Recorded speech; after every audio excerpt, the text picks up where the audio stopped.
الدرس التاسع، درس نهم از کتاب لغت زبان عربی.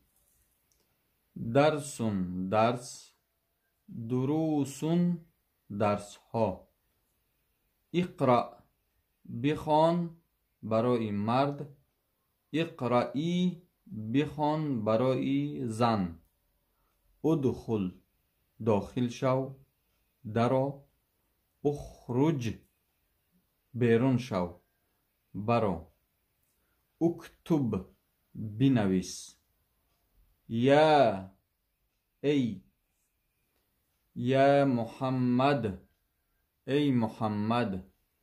یا فاطمه، ای فاطمه. یا محمد اقرأ، ای محمد بخوان.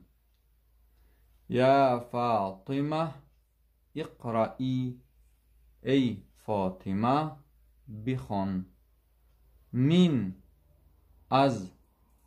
من البیت، از خانه.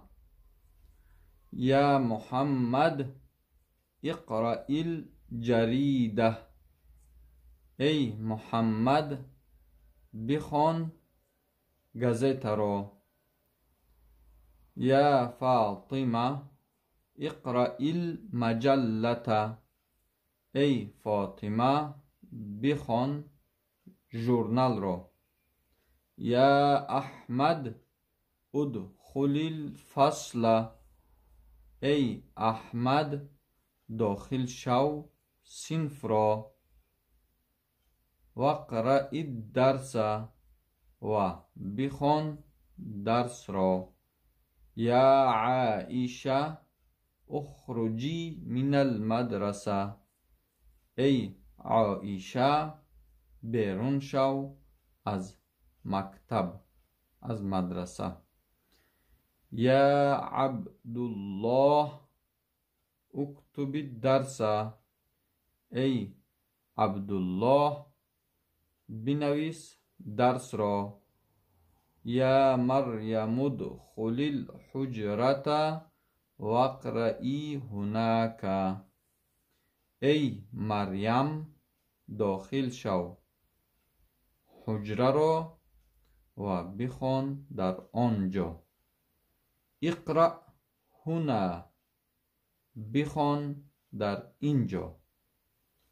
اکتب هناك، بنویس در آنجا.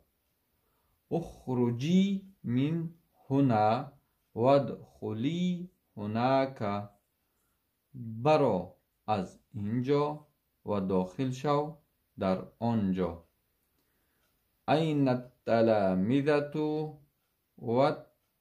والتلمیذات، در کجا هستند طلبه ها و طلبه دخترها؟